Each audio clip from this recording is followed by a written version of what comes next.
कोरटकर गृह खात्याच्या मदतीशिवाय पळून जाऊ शकत नाही असं संजय राऊतांचं म्हणणं आहे। प्रशांत कोरटकर भाजपच्या कार्यालयात देखील सापडू शकतो असा दावा देखील संजय राऊतांचा आहे। हायकोर्टानं जामीन नाकारल्याच्या दिवशी कोरटकर नागपुरात होता, संजय राऊतांचा हा दावा। कोरटकर हा नागपूरचा त्यांचाच माणूस आहे ना, आता तो पळून गेला का नाही हे ते सांगतील।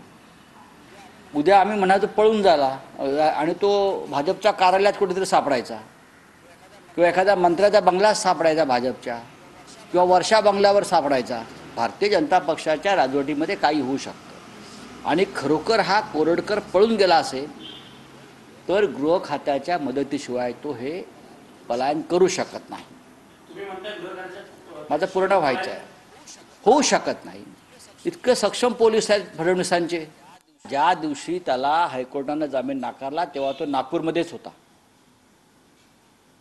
ही नागपूर पोलिसांची जबाबदारी आहे। जर तो पळून गेला असेल तर नागपूरच्या पोलीस आयुक्तांचा राजीनामा किंवा त्यांची ताबडतोब बदली करायला पाहिजे।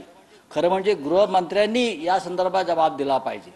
पण आमचे गृहमंत्री जे आहेत महाराष्ट्राचे ते हवेत पतंग उडवत बसतात। त्यांची पतंग फाटली आहे, खरं म्हणजे पतंग फाटली आहे, त्यांची पतंग भरकटलेली आहे। ते कसले पतंग उडवतात नागपुरात बसून?